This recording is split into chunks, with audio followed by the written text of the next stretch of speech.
여러분 이 보시는 이미지가 이게 쉐빙슨입니다. 제가 액티바이저는 쉐빙슨이라는 표현을 이번에 처음으로 제가 액티바이저를 어떻게 표현을 할까 곰곰이 생각하다가 갑자기 쉐빙슨이라는 게 떠오르는 거예요. 여러분 보시는 것처럼 쉐빙슨은 얼음을 뚫고 나가는 그런 배죠. 쉐빙슨이. 그 얼음을 뚫고 나가서 왜 얼음을 뚫고 나갑니까? 뒤따라오는 배들이 뚫어진 얼음 속으로 얼음의 저항을 받지 않고 순조롭게 항해를 하도록, 그래서 목적지에 갈 수 있도록 그렇게 하는 거죠. 자, 쉐빙슨 액티바이저 역할이 우리 몸에서 꼭 기억하셔야 될 게 세 가지입니다. 하나는 여러분 잘 아시지만 나야신 플러시죠. 이 액티바이저를 물에 타서 드시면 이게 혈류를 타고 순환을 하다가 먼저 피부 세포막으로 들어갑니다. 그럼 피부 세포막으로 들어갈 때 이 나야신도 우리 몸의 모든 물질은 세포 안으로 들어갈 때 반드시 수용체를 통해서 들어가요. 그래서 나야신 수용체가 있습니다. 그 나야신 수용체를 통해서 들어가서 그 안에 아라키돈산으로 바뀌어서 PGD2를 분비를 합니다. 그러면 이 피부 세포 안에서 PGD2가 분비가 되면 이게 피부 세포 바깥으로 빠져나와 가지고 피부 세포 바로 주위에 분포되어 있는 모세혈관의 내피세포로 들어갑니다. 그 모세혈관의 내피세포로 들어갈 때 거기에 뭐가 있느냐? PGD2 수용체가 있어요. 거기에 들어가서 모세혈관을 팽창시키면 나야신 플러시 현상이 일어나는 거죠. 그래서 이 나야신 플러시가 지금 액티바이저의 가장 중요한 역할이죠. 이게 쉐빙선이잖아요. 뭘 뚫고? 막힌 모세혈관을 뚫고 들어가는 거죠. 두 번째는 그러면 이 쉐빙선 액티바이저가 막힌 모세혈관을 뚫고 세포 속으로 들어갑니다. 거기에 모세혈관을 뚫고 들어가면 거기 그 모세혈관을 뚫고 잔 거기의 체액의 바다에 세포가 떠 있으니까 집단을 이루면서 그걸 조직세포라고 그러는데 그 세포 안에 들어가서 우리가 모든 세포에서는 미토콘드리아에서 에너지를 만들잖아요. 우리가 예를 들어 내가 힘이 없다. 힘이 없다는 것은 세포에서 세포의 미토콘드리아에서 에너지를 많이 못 만들기 때문에 그런 거죠. 만성 피로인 분들은 세포에서 세포의 미토콘드리아에서 에너지를 많이 못 만드는 거죠. 생기가 없다. 우리가 뭐 생기가 없다. 그 생기도 마찬가지입니다. 우리 몸의 모든 에너지는 미토콘드리아에서 만든다. 그래서 이 미토콘드리아에 이 액티바이저가 들어가면 이 액티바이저가 들어갈 때 쉐빙선처럼 막힌 모세혈관을 뚫고 들어가니까 그때 뭐가 따라 들어옵니까? 혈액이 같이 따라 들어오잖아요. 그래서 그때 혈액 속의 산소가 같이 들어오는 겁니다. 그래서 산소와 또 이 미토콘드리아 아까 제가 그 미토콘드리아가 아니고 이 액티바이저가 비타민 B 복합체 8가지가 들어있다고 말씀드렸잖아요. 이 비타민 B 복합체 8가지가 미토콘드리아 안에서 에너지를 만들 때 필요한 영양소예요. 이 8가지가 이 영양소가 들어가서 그래서 에너지를 만듭니다. ATP라는 에너지를. 근데 여러분 이 우리가 만든 이 에너지는 대부분 미토콘드리아에서 우리는 저장을 하지를 않아요.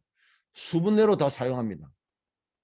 그래서 뭡니까? 끊임없이 산소와 그게 필요한 영양소가 계속 들어가야만 에너지를 필요할 때마다 계속 만드는 거죠. 근데 도대체 얼마나 만드느냐? 체중 1kg당 약 1kg의 ATP 에너지를 만들어요. 그러면 50kg인 사람은 50kg의 여성은 하루에 한 50kg의 ATP를 만드는 거예요. 70kg의 남자는 약 70kg의 ATP를 만드는 거죠. 그래서 이게 지금 다른 제품들이 요즘에 뭐 나야신 플러시 현상이 많이 일어나도록 비타민 B3를 함량을 늘린 제품들이 있는데 그 제품의 결점은 뭐냐? 들어가서 거기 들어있는 비타민 B 복합체가 지금 액티바이저처럼 성분과 함량이 적절하게 배합된 게 들어있지 않다 보니까 미토콘드리아에서 에너지를 만들 때 제대로 역할을 못하는 거예요. 그래서 나중에 이걸 오래 먹었는데 나중에 별로 효과가 없는 거 아니에요. 플러시는 잘 일어나는데 그 효과가 없는 거죠. 그래서 그렇게 아셔야 되고요. 또 세 번째 역할, 중요한 역할은 여러분들 혈중 호모시스테인 수치라고 들어보셨는지 모르겠는데 원래 이 호모시스테인이 혈중에 낮으면은 이 호모시스테인은 독성 아미노산입니다. 그래서 무슨 그러면 몸에서 무슨 문제를 일으키느냐? 혈관을 손상시켜요. 이게 혈관을 손상시키면 혈관 염증이 일어나고 이 혈관 염증이 진행되면서 여기에 뭐냐? 여기에 콜레스테롤이 산화된 콜레스테롤이 붙어서 이게 동맥경화가 되는 거예요. 그러면 혈중의 호모시스테인 수치가 낮으면 콜레스테롤 수치가 높다 그러더라도 혈관이 동맥경화가 진행되지 않는 겁니다. 근데 이게 이 이론을 1960년대에 하버드 대학의 그 박사가 이거를 발표를 해가지고 1년 동안 엄청난 호응을 일으켰는데 그 박사가 퇴출이 되죠. 쫓겨나서 학위도 잃고 비참한 일생을 마감하는데 그 왜 그랬느냐? 그때 제약회사가 콜레스테롤 이론을 바탕으로 한 그런 약을 가지고 이렇게 이제 치료를 하기 위한 이런 모든 준비가 되어 있기 때문에 퇴출시킨 거예요. 그래서 지금도 호모시스테인 수치가 낮으면은 동맥경화가 진행되지 않습니다. 그죠? 근데 이 동맥경화가 심장의 간상동맥을 협착시키면 심장혈관 질환이 되는 것이고 경동맥을 협착시키면 뇌혈관 질환이 되고 팔과 다리의 말초혈관을 협착시키면 수족냉증이 일어나는 거예요.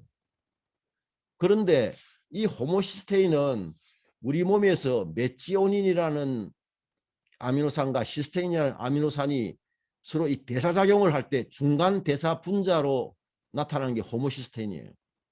그래서 이게 뭐냐면 비타민 B9 엽산하고 비타민 B12하고 비타민 B6가 충분하면 이 호모시스테인은 메치오닌이나 시스테인으로 전환을 합니다. 그러면 호모시스테인 수치가 높을 수가 없죠. 이게 낮다는 것은 뭐예요? 비타민 B6, B9, B12가 부족하다는 겁니다. 그래서 이 수치가 7 미만이어야 건강한 사람이죠. 우리나라도 별도로 한 2, 3만 원 정도 내면 돈을 내면 혈액 검사할 때 호모시스테인 수치를 검사를 할 수가 있습니다. 지금 이제 그렇게 이제 검사를 해서 그렇게 간접적으로 이거를 수치를 이제 활용하는데 아직도 현대의학에서는 콜레스테롤 이론을 이야기하지 호모시스테인 이론을 이야기하지 않거든요. 그래서 지금 액티바이즈의 B6, B9, B12가 이게 이런 역할을 하니까 이 쇄병선이 결국 뭐예요? 못의 혈관이 막히는 것을 막아주는 역할을 하는 거죠. 액티바이즈가. 뭘 가지고? 호모시스테인 수치를 낮춰서.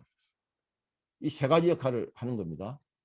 그러면 이 액티바이저는 아까 말했지만 쇄병선은 뭐예요? 쇄병선이 얼음을 뚫고 지나가면 그 뒤에 다른 배들이 따라와서 목적지를 가는 거잖아요. 그러면 액티바이저는 누구를 위해서 쇄병선 역할을 하나? 제가 정리를 해봤습니다. 첫째는 뭐예요?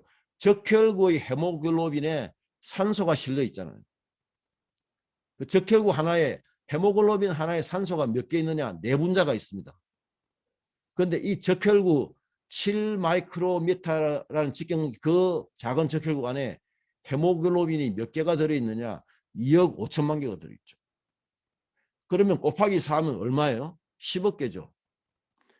적혈구 하나에 10억 개의 산소 분자를 싣고 다니는 겁니다. 그래서 이게 액티바이저가 모세혈관을 뚫고 가면 이 적혈구가 따라 들어와서 산소를 세포에 공급해 주는 거죠.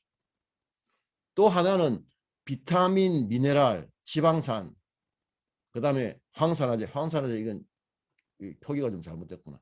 그 다음에 또 세포에 필요한 특정 영양소, 예를 들자면 갤링픽 같은 경우는 연골에 필요한 영양소잖아요. 이러한 영양소가 이 액티바이저가 모세혈관을 뚫어줘야 따라서 들어올 거 아닙니까? 그죠?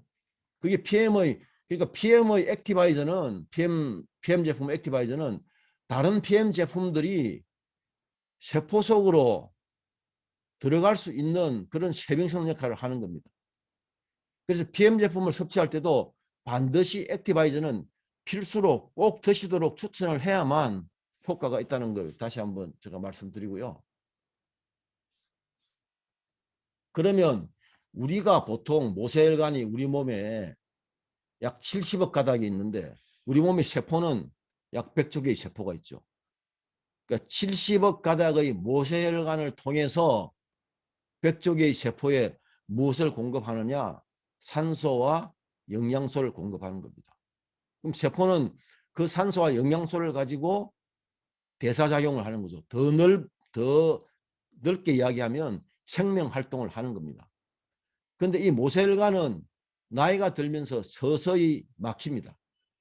30대는 30%, 50대는 50%, 70대는 70%가 막히는 거죠. 그런데 우리 몸은 모든 기능이 30%를 밑돌면은 그때부터 질병이 급격하게 나타나는 거죠. 그러니까 그 기능이 한 40%까지 있을 때는 어딘가 몸이 안 좋고 통증은 있고 뭔가 가끔 나타나는데 질병으로까지 나타나지 않아요. 그래서 그러면 그럼 나이가 70이면 그냥 70% 막히느냐? 아니죠. 건강관리를 제대로 하면 얼마까지? 한 30%까지 낮출 수 있는 거예요. 70대가 되더라도 모세혈관이 40% 정도 막히면은 40대의 혈관 나이를 가질 수 있는 겁니다. 그 역할을 하는 게 액티바이저입니다. 그래서 지금 보시는 것처럼 이 책에 여기 보시는 것처럼 책에 모세혈관이 있는 그 책에 세포가 떠 있는데 그 세포에게 산소와 영양소를 공급을 해서 이 세포가 생명 활동을 하고 남는 이산화탄소와 대산화물을 다시 내보내는 거죠. 이런 과정을 거치면서 생명 활동을 하고 있는 겁니다.